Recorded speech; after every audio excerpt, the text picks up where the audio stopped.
मुझे आज बहुत खुशी की भावना है कि एक तो मेरा पहला विजिट है राजकोट में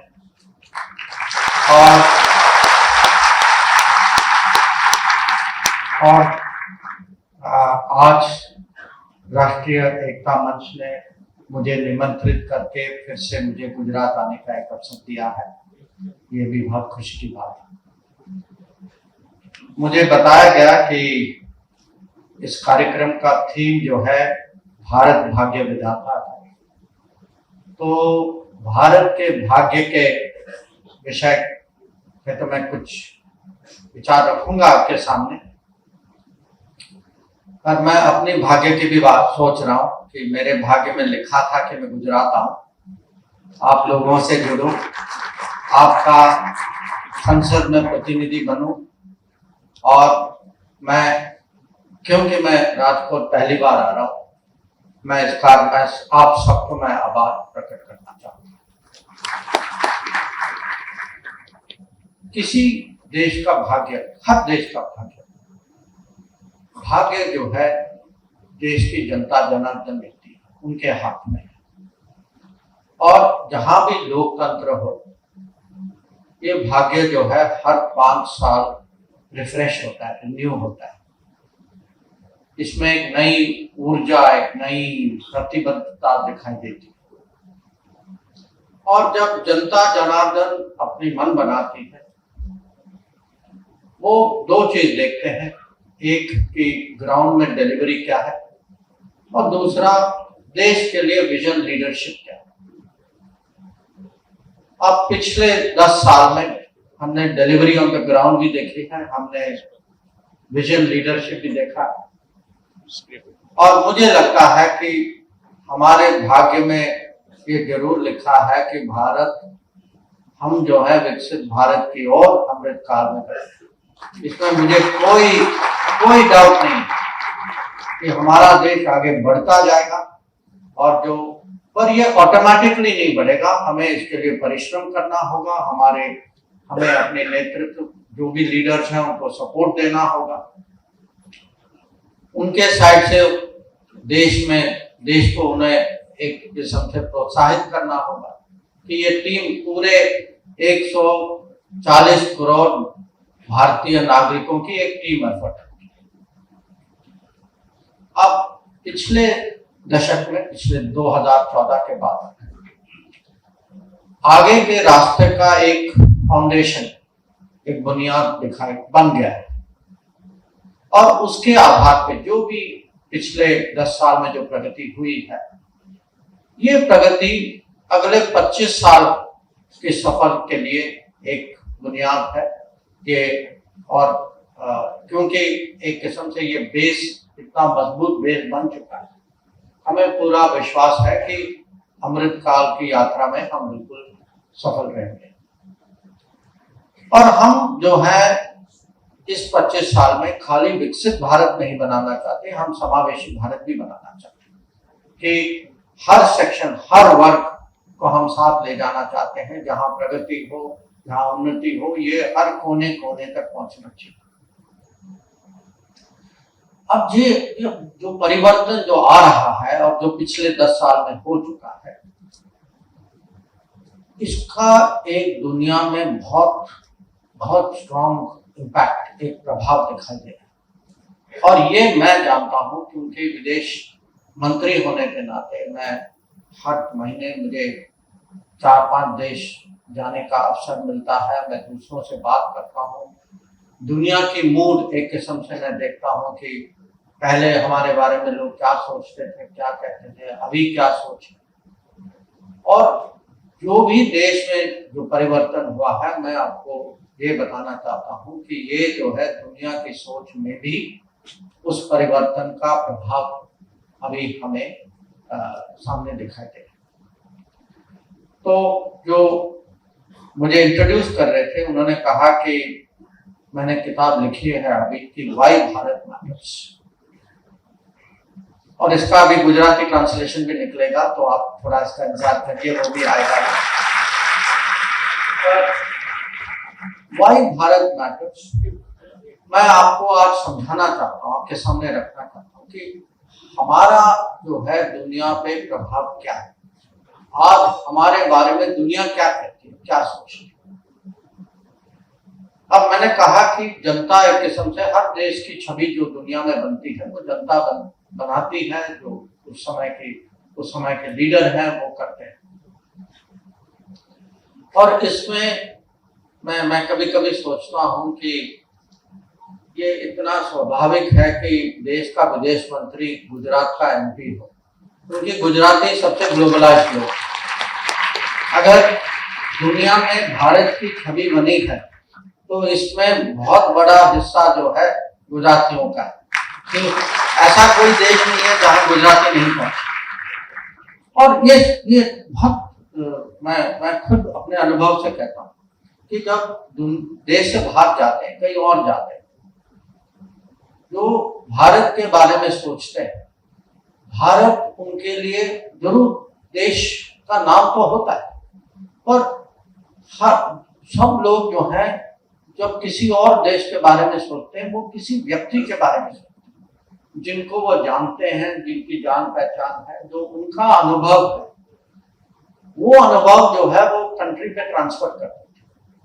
तो अगर आज भारत की छवि जो है उस लेवल तक पहुंच चुकी है, अब दुनिया की हमारे बारे में इतनी अपेक्षाएं हैं, वो उसका कारण है कि हमारी समुदाय, हमारे लोग जो भी बाहर गए हैं, और जो कुछ लोग जो बाहर बसते हैं, पर जो हम लोग जो रोजगारी के लिए या अपने सर्विस के लिए, व्यापार के लिए बाहर जाते हैं, हम लोगों का सबका योगदान है इसमें भारत की छवि चेंज करने।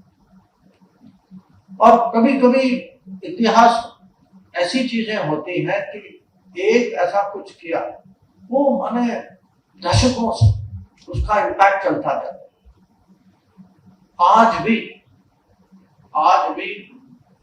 आप जानते हैं 2022 में यूक्रेन में युद्ध शुरू हुआ, हमारे करीब 20,000 विद्यार्थी वहां फंस गए थे। तो हमें जब जो ऑपरेशन गंगा जो हमने शुरू किया था उसमें, तो उनको निकालने के लिए यूक्रेन के पड़ोस में हमें जाना पड़ा, और उसमें सबसे बड़े पड़ोसी थे पोलैंड। ज्यादातर हमारे लोग जो निकले वो पोलैंड के थ्रू निकले, पोलैंड रोमानिया के। और प्रधानमंत्री नरेंद्र मोदी जी ने हर पड़ोसी देश में एक मंत्री भेजा कि साहब आपकी जिम्मेदारी है, आप जब तक लास्ट आदमी नहीं निकलेगा आप वहां रहेंगे। अब जो पोलैंड गए, मेरे साथी जनरल वीके सिंह जो हमारे राज्य मंत्री होते थे, अभी ट्रांसपोर्ट के राज्य मंत्री, वो गए पोलैंड। और उन्होंने उस समय 2022 में मुझे बताया, मुझे ये पता था क्योंकि मैं विदेश नीति का आदमी हूं, मैंने उस इलाके में काम भी किया है। उन्होंने कहा कि अभी भी पोलैंड में जो द्वितीय विश्व युद्ध हुआ था, उस समय जो जाम साहेब जी ने पोलैंड के बच्चों को जो शरण दिया था, अभी भी वो पोलैंड में याद है।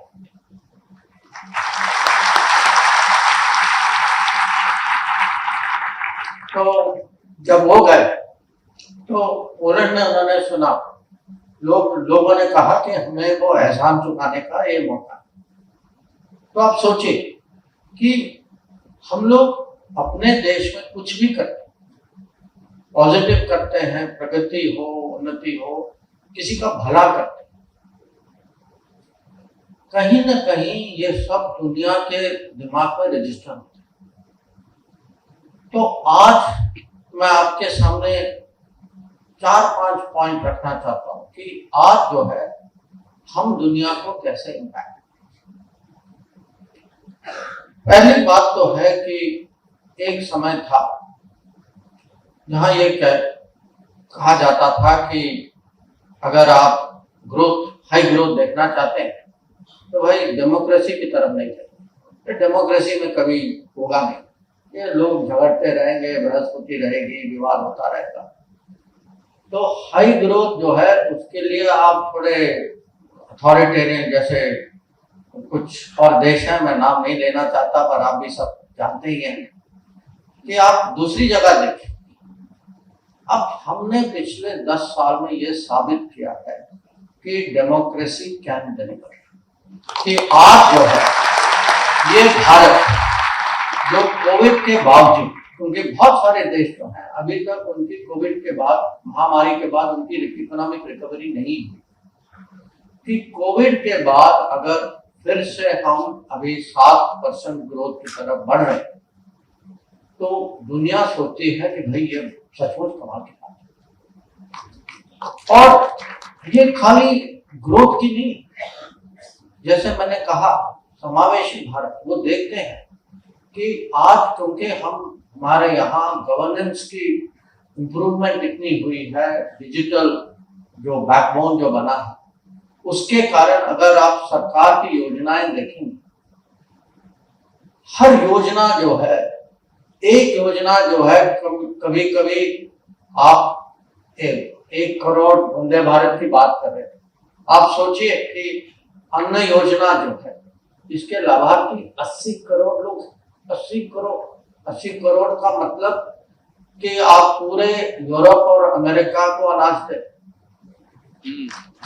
तो फिर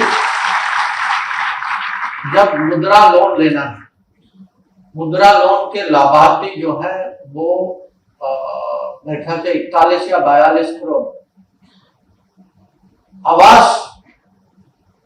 आवास जो जिनको घर मिला पिछले 10 साल में, उनकी संख्या जो है अगर परिवार के सदस्य मिलाए तो करीब 20 करोड़। उज्ज्वला प्रोग्राम, अब 20 करोड़ का मतलब है 20 करोड़ घर देना, माने आपने पूरे जर्मनी और जापान को घर दिया। उज्ज्वला जो अभी 90 करोड़ तक पहुंची। तो अगर कोई कहता कि भाई 2014 में कि हमारे भाग्य में ये लिखा है कि हमारे यहाँ ऐसा प्रधानमंत्री होगा जो यूरोप और अमेरिका को खाना खिलाएगा, जापान और जर्मनी को घर देगा, पूरे फ्रांस और इंग्लैंड को मिला के उनकी किचन फायर को लकड़ी निकाल के गैस सिलेंडर दे देगा, आप विश्वास नहीं करते। ये है परिवर्तन। और मैं आपको ये बताना चाहता हूं, जब मैं, क्योंकि साल में जैसे मैंने कहा मैं करीब 40-50 देश जाता हूं, मेरा काम तो हो जाता है, पूरी जिंदगी मैंने वही की। उसके बाद लोग कहते हैं ठीक है वो तो हो गया, अब हमें बैठ के बताइए कि आपके यहाँ हमने सुना कि ये चीजें हो रही। एक जगह मैं गया था, वहां भी राशन देते हैं और उन्होंने वही शब्द प्रयोग किया था, हमारे यहाँ बहुत लीकेज होता है। तो मैंने कहा कि भाई लीकेज के 2 टेक्नोलॉजी है, एक तो डिजिटल है, अन्न योजना है, दूसरी टेक्नोलॉजी मोदी जी है। तो अब ये जो है, मैं आपको बताना चाहता हूँ कि ये डेमोक्रेसी दैट डिलीवर्स, यहाँ हमारे यहाँ जो सुशासन जो है, इसका इम्पैक्ट दुनिया में कितना गहरा है, ये आप सबको पहचानना चाहिए।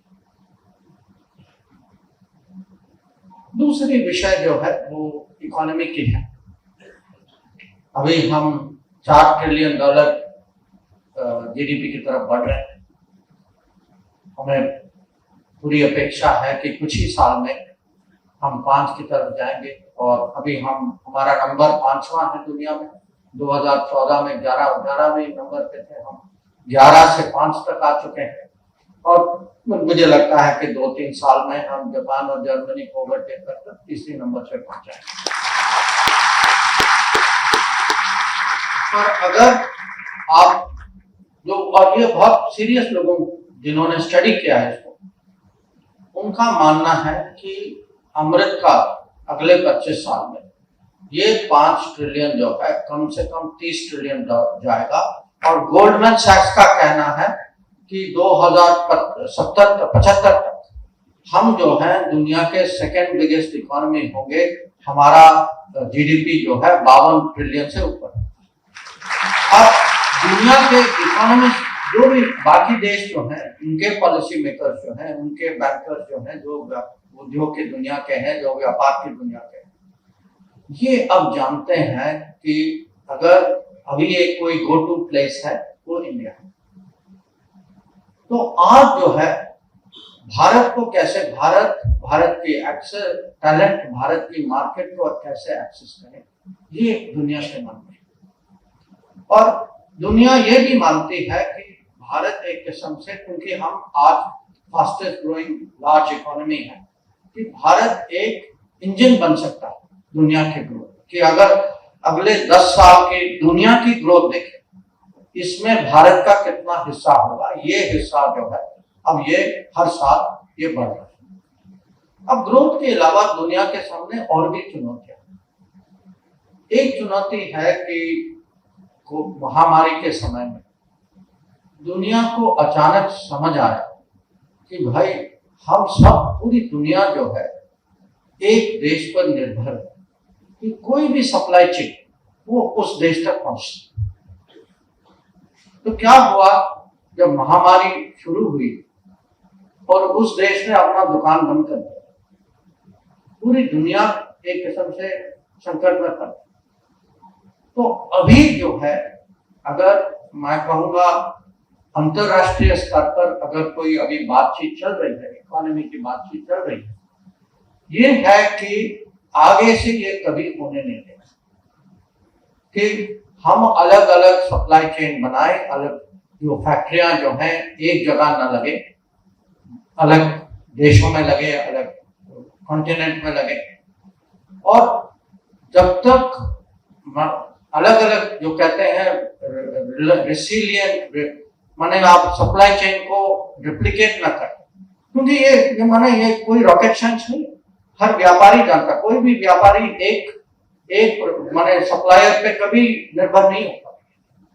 तो ये जो है ये अब कूटनीति की दुनिया में भी आ गई कि हमें जो है अलग अलग सप्लाई चेन बनाना। दूसरा विषय है डिजिटल, कि आप सब जानते हैं कि अब हम कितने डिजिटल हो गए, सबके हाथ में एक फोन है। हर 2 मिनट हम जैसे ही उठते हैं सुबह हम यही करते हैं, और रात भी सोने के पहले एक बार और चेक कर लेते हैं कि भाई कुछ मिस तो नहीं हो गया। तो आप सोचिए, हम हर व्यक्ति कितना डेटा जेनरेट करता है, और आपके बारे में परिवार के सदस्य से ज्यादा आपका फोन आपको जानता है। फोन इतना पहचानता ना, क्योंकि हर चीज जो भी मन में है आपके फोन में, आपने कुछ किया उसका। तो ये सोचिए कि आपका डेटा, इसकी कीमत इतना बहुमूल्य डेटा की तो कोई कीमत ही नहीं हो सकती। और ये डेटा किसके हाथ में होना चाहिए, कौन लेता है, कौन प्रोसेस करता है, कौन इसका धंधा बनाता है, कौन इसको आर्टिफिशियल इंटेलिजेंस कराता है, ये चिंता का विषय दुनिया में अब बढ़ रहा है। और हम लोग थे जिन्होंने इसको पहले, थोड़ा कुछ साल पहले ही ये हमारी सरकार को समझ आई, इसीलिए हम लोगों ने कुछ ऐसे एप्स और गेम्स थे इसको ब्लॉक करना शुरू किया। हमने ये देखा कि हमारा डेटा जो है जितना भारत में रहे, और कुछ डेटा माने कुछ और भी काम आते हैं, कहीं कुछ क्राइम हो जाता है, कुछ आतंकवाद के विषय में, कम से कम डेटा हमें तो एक्सेस, अपना डेटा तो एक्सेस होना चाहिए। पर उसके अलावा आज दुनिया में ये 2 बहुत बड़े अवसर हैं कि सप्लाई चेन किस रास्ते से जाए। अगर भारत की कंपनियां जो है सप्लाई चेन से जुड़ सकती हैं, और डेटा में, डेटा आईटी हो या सेमीकंडक्टर हो, चिप्स बनाने का हो, या पूरा जो डिजिटल चेन जो है, और आर्टिफिशियल, क्योंकि अब दुनिया बदलने वाली है, ये आर्टिफिशियल इंटेलिजेंस जो है, आप देखते हैं कि जब तक आप एक पूरा सेंटेंस, आपका आधा सेंटेंस रहता, फोन आपको बता देता कि आप क्या कहने वाले। ये तो अभी शुरू हुआ कि इस दुनिया में अब हम अपने आप इसमें हम कितना भाग ले सकते हैं, अपने आप को कैसे इसमें आगे करें। तो ये भी कहीं दुनिया की सोच है कि भारत में वो टैलेंट है और भारत में वो क्षमता अपवर्ड है।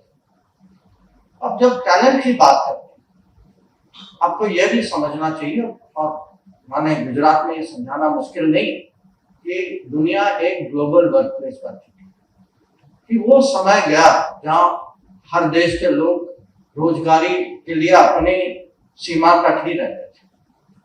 कि अगर आप देखें, और ये आंकड़े हमें जब महामारी चल रही थी और वंदे भारत मिशन के तहत हम लोगों को घर ला रहे थे वापस, उस समय ये स्पष्ट हुआ कि आज जो है करीब करीब 2 करोड़ भारत के नागरिक देश के बाहर काम करते हैं, 2 करोड़। और भारतीय मूल के अगर और ले लें तो ये करीब, मैं कहूंगा 1 करोड़ से ज्यादा और होंगे। तो कुल मिला के 3.5 करोड़ जो है, या हमारी समुदाय है, बाहर नागरिक हो या दूसरे देशों के नागरिक, इसकी अपनी जिम्मेदारी होती है, उस पर भी मैं कुछ कहूंगा।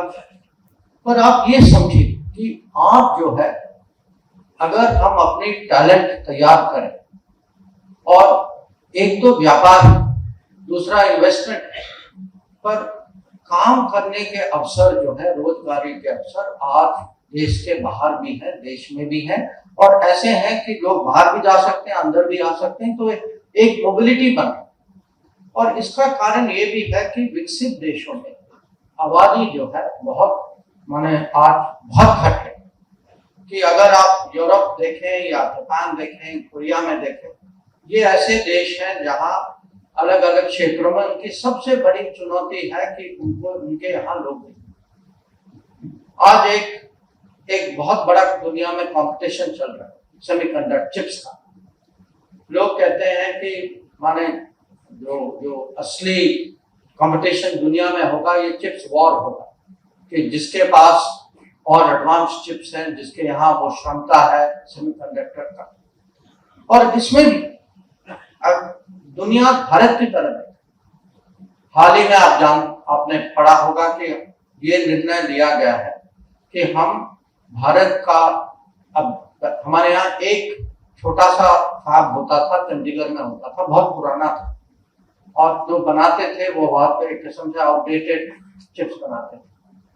एक अभी अग्रीमेंट हुआ है जिसको भारत सरकार उसको समर्थन दे रही है, और ये फैक्ट्री जो है, चिप्स की फैक्ट्री, ये गुजरात धोलेरा में बनेगा।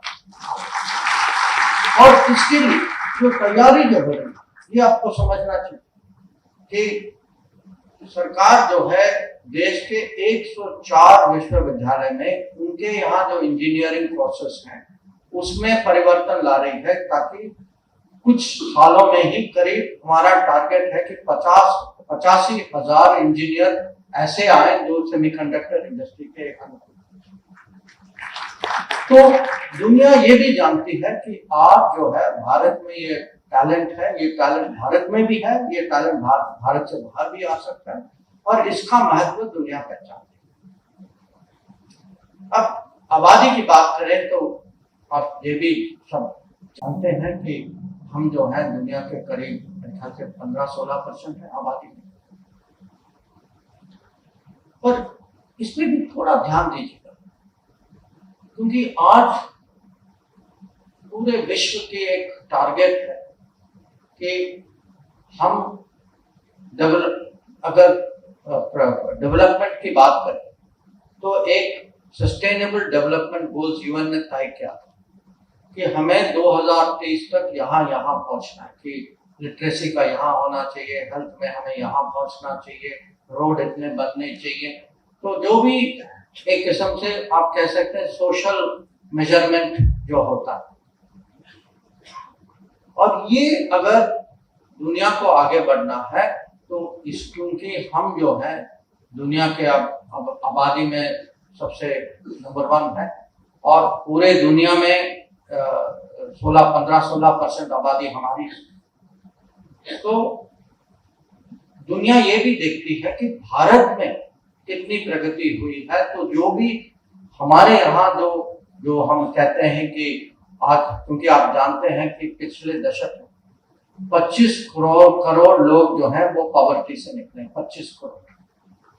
तो ये आंकड़े जब दुनिया देखती है कि जब जल जीवन के कारण कितने घरों में आज पानी आ रहा है, या कितने घर जो है बिजली की कनेक्शन बन रही है, कितने गांवों में रोड बन चुका है, कितने लोग को आयुष्मान भारत के कारण हेल्थ एक्सेस मिल रहा है, ये मेल फीमेल रेशियो कितना बैलेंस हो रहा है, कितने लोग स्कूल जा रहे हैं, कितने लोग पूरी स्कूलिंग करते हैं, कितने लोग निकलते हैं बीच में, कितने लोग खत्म करते हैं स्कूल।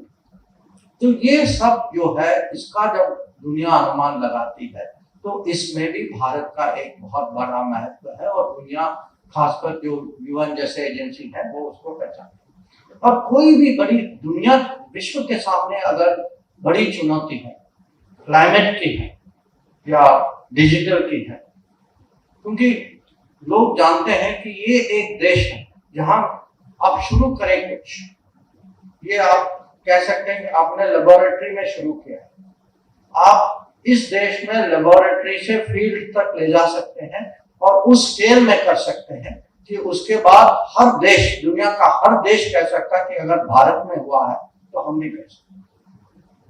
तो इसका मोटिवेशनल इम्पैक्ट आप देखिए। अब मोटिवेशन की जब बात करते हैं, मेरे ख्याल से यहां मुझे पानी के बारे में किसी को समझाने की जरूरत है। आप सब लोग जानते हैं कि पानी का क्या महत्व है, पर आपको ये भी समझना चाहिए कि दुनिया में बहुत सारे ऐसे देश हैं जहां जो हमारी चुनौती है वैसे ही उनके यहाँ।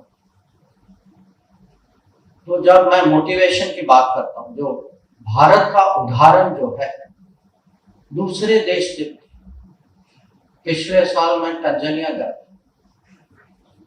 और मैं आपको बता सकता हूं, मैं तंजानिया में एक शहर से दूसरे शहर जा रहा था, बीच में वहां गांव भी थे, माने हमारे जैसे हमारे यहाँ होता है वैसे, और ऐसे संख्या में लोग बाहर निकले जैसे कोई पॉलिटिकल कार्यक्रम चल रहा है, माने रोड में दोनों साइड में लोग खड़े थे। और इसका कारण ये था कि आज तंजानिया में 26 शहरों में, क्योंकि हमारे यहाँ जल जीवन मिशन के कारण कंपनीज ने अपने ताकतें बना रखी है वाटर टेक्नोलॉजी में, ये वाटर टेक्नोलॉजी हम तंजानिया ले पाए। और वहां तंजानिया की जनता को लगता है कि अगर हमारे यहाँ किसी के कारण पानी आया, ये भारत के कारण। तो ऐसे ऐसे बहुत डिजिटल हो, पानी हो कुछ, और कभी कभी हम ऐसी चीज करते हैं जो, जैसे जब चंद्रयान मिशन हुआ उस समय मैं प्रधानमंत्री जी के साथ अफ्रीका में था, साउथ अफ्रीका में थे हम लोग। वहां करीब कोई एक बहुत बड़ा कॉन्फ्रेंस चल रहा था, वहां 40-45 प्रेसिडेंट, प्राइम मिनिस्टर थे, और उन सबको लगा, क्योंकि ये ज्यादातर विकासशील देश के प्रेसिडेंट, प्राइम मिनिस्टर थे, उनको लगा कि भारत ने किया है तो कहीं इसका वो, उन्होंने जो हमारे होस्ट थे, तो साउथ अफ्रीका राष्ट्रपति थे, उन्होंने मोदी जी को कहा कि चलिए आप मेरे साथ बैठे, कम से कम माने टच हो जाएगा तो कुछ आपका रोशन मेरे ऊपर भी आ रहा कि उनको लगा अचीवमेंट आपका, पर इंस्पिरेशन हमारे लिए। तो भारत आज बहुत सारे देशों के लिए एक किस्म से मॉडल भी बन चुका। तो ये खाली नहीं है कि डेमोक्रेसी दैट डिलीवर्स, ये है democracy that is also inspiration for the world. अब जब हम ज्यादा क्षमता की बात करते हैं और अपनी प्रभाव और लोग दुनिया की अपेक्षा भी होती है, तो इसके साथ जिम्मेदारियां भी आती हैं, और ये हम लोगों को मानना चाहिए कि अगर हम 5वें नंबर पे इकोनॉमी में 5वें नंबर में है, तीसरे में होंगे, आबादी हम सबसे ज्यादा है, देश की क्षमता वहां तक पहुंच चुकी है, दुनिया सोचती है भाई ये बहुत काबिल लोग हैं, बहुत टैलेंटेड लोग हैं, तो कुछ भी बड़ी चुनौती आती है तो हमें भी इसमें हम कैसे योगदान दें, ये भी दुनिया की एक अपेक्षा है भारत से। एक तो दुनिया देखता है कि खुद अपने लोगों के लिए भारत क्या करे, क्योंकि जो देश अपने लोगों को अपने नसीब पे छोड़ देता है उसकी कभी इज्जत नहीं होती।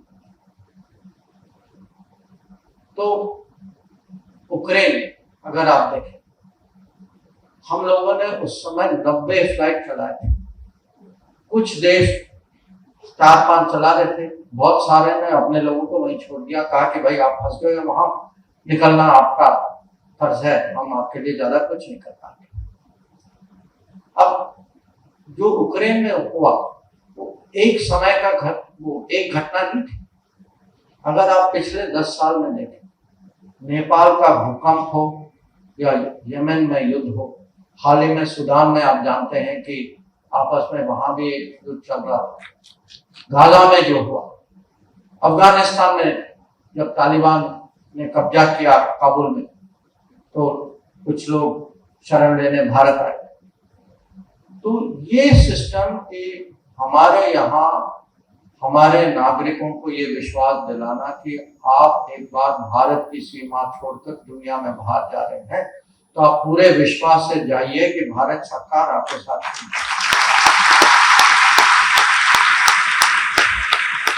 और ये कहने से नहीं होता, ये करने से होता और बार बार करने से होता। कभी कभी होंगे, जैसे अभी एक जगह है हाइती, वहां करीब मेरे ख्याल से 25-30 लोग होंगे, उससे ज्यादा नहीं। पर वो 25-30 लोग को भी उनकी सुरक्षा की भी कोई कीमत होती है, हर जीवन की कीमत होती है और इसके लिए सिस्टम बनाना होता है। क्योंकि ये नहीं कि तुरंत आप कहें कि भाई यूक्रेन चले जाओ तो लोग जाते हैं। हम गए और कैसे गए, क्योंकि उसके पहले तैयारी हुई कि हम पिछले 10 साल से हमने एक सिस्टम बना रखा है कि एक फंड होता है, कोई फंस जाए तो उसके लिए तुरंत उन्होंने कोई बाबू फाइल प्रोसेस करने के बजाय वहां का वहां उसको कैसे हेल्प किया जाए। या देखते हैं कि विदेश मंत्रालय को अगर हमने निर्णय किया है कि हमको वहां जाना है तो हमारे बीच में, रक्षा मंत्रालय के बीच में, एयरफोर्स, हमारी नौसेना, वायुसेना सब मिलजुल कर कैसे करना है, या एक पूरी फोर्स हमने खड़ी कर रखी। और ये गुजरात के अनुभव से आया कि जब मोदी जी मुख्यमंत्री से प्रधानमंत्री बने, उनका एक बहुत मेरे ख्याल से पहला निर्णय था, क्योंकि उन्होंने देखा कि जब आपके यहाँ जब भूकंप आया था और जो नेचुरल डिजास्टर के बारे में इसके लिए एक फोर्स, उस समय हमारे यहाँ ऐसी कोई प्रक्रिया नहीं थी, तो वो शुरू से कह रहे थे कि मुझे एक फोर्स बनाना है और ऐसा फोर्स बनाना है कि वो स्पेशलिस्ट लोग हों, उनके पास पूरी जो उसके लिए जो भी तैयारी हो, सामग्री हो, वो सब तैयार रहे और जैसे मैं कहूँ वो माने घंटों में निकल पाए। और जब नेपाल में भूकंप आया, जिस दिन भूकंप आया उस दिन शाम तक हमारी फोर्स वहां पहुंच चुकी थी। जब सूडान में ये जब युद्ध चल रहा था, जिस दिन हमने कहा कि हमें अपने लोगों को निकालना है, उसी दिन नेवी भी पहुंच गई थी, एयरफोर्स भी बगल में सऊदी अरेबिया में चली गई थी। तो ये सिस्टम को कैसे बनाना है, ये भी एक, ये तो सबसे बड़ी जिम्मेदारी है, पर ये अपने लिए जिम्मेदारी। अब दूसरों दुनिया के, इसका उदाहरण मैं अभी जो एक सिचुएशन चल रही है, जारी है, उसके बारे में आपको बताऊं। आप जानते हैं कि ये गाजा में, इजराइल में जो हुआ, उसके बाद ये रेड सी, अरेबियन सी में आजकल ये ड्रोन्स और मिसाइल के अटैक हुए और इसमें जो सोमालिया में जो पायरेट्स हैं वो भी बीच बीच में जो मर्चेंट शिपिंग होती है जहाजों पर अटैक करके जहाजों को उनका अपहरण कर देते हैं। आज हमारे 21 नौसेना के 21 जहाज हैं जिनकी 3 महीने से वहां डिप्लॉयमेंट, और हमारे तक हमने जहां जहाजों में आग लगी है उसको बुझाया है, जहां पायरेट्स ने कहीं उसको कैप्चर किया उसको छुड़वाया है। कभी कभी रोज उनकी ड्यूटी होती है कि तलाशी लेते हैं जो जो वहां बाकी छोटे जहाज हैं कि कोई गलत आदमी गलत सामान के साथ वहां बैठा ना। तो ऐसी जिम्मेवारी जो है, और ये जिम्मेवारी महामारी के समय में आप जानते हैं कि हमने अपना वैक्सीनेशन तो करा, तो दुनिया के 100 देशों का वैक्सीनेशन भी करा, और जिनको ऐसे देश जिनको अपेक्षा नहीं थी कभी उनके यहाँ वैक्सीन आए।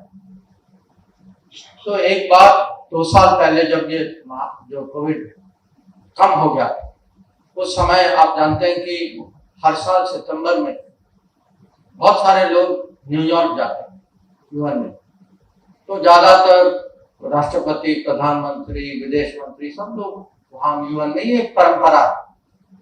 उस समय कुछ मंत्री लोग मेरे पास आए और वो चाहते थे कि हम न्यूयॉर्क में फंक्शन ऐसा करें जहां जिनको भारत से वैक्सीन मिला वो पब्लिक में अपनी आभार प्रकट करने के लिए वो मौका चाहते थे। और मुझे अभी भी याद है कि जमैका की फॉरेन मिनिस्टर महिला, तो बात कर रही थी, फिर उन्होंने अपना स्लीव उठाया और कहा कि I carry India inside me. तो ये है आज भारत की छवि। तो मैंने कुछ डिटेल में जो मेरे मन में था, मैंने कहा कि आज मौका मिला, पहली बार आया हूँ, आप कम से कम इस बार तो सुनेंगे मेरी बात। तो मैंने सोचा कि आपके सामने कुछ बात रखूं। पर ये मैं आपको जरूर कहूंगा कि दुनिया में अब बहुत अपॉर्चुनिटीज हैं। दुनिया चाहती है कि भारत की बिजनेस, भारत की टैलेंट अलग अलग किस्म से दुनिया विश्व की प्रगति में अपना योगदान दे। जो भी आप में से बहुत लोग देश के बाहर भी जाते होंगे, आपने देखा होगा कि पिछले साल में जो परिवर्तन जो आया है कि हमें दुनिया कैसे रिसीव करती है, कि जो रिस्पेक्ट जो मिलता है, जो इंटरेस्ट जो लेते हैं, कितना फर्क आया है। तो इसीलिए जब मैंने कहा कि देश की नसीब जो है लीडर्स भी बनाते हैं, जनता भी बनाती है, हम सब लोग इसके भागीदार हैं, साझेदार हैं, और ये हम पे डिपेंड करता है कि हम देश किस दिशा में ले जाएं, किस गति में ले जाएं और कहाँ ले जाएं। तो मुझे पूरा विश्वास है कि अगले 25 साल में हम जो है अमृत काल जरूर विकसित भारत बनेगा। और जो युवा लोग जो बैठे हैं, मैं उनको कह सकता हूँ कि वो देखेंगे जो हम लोगों का सपना है।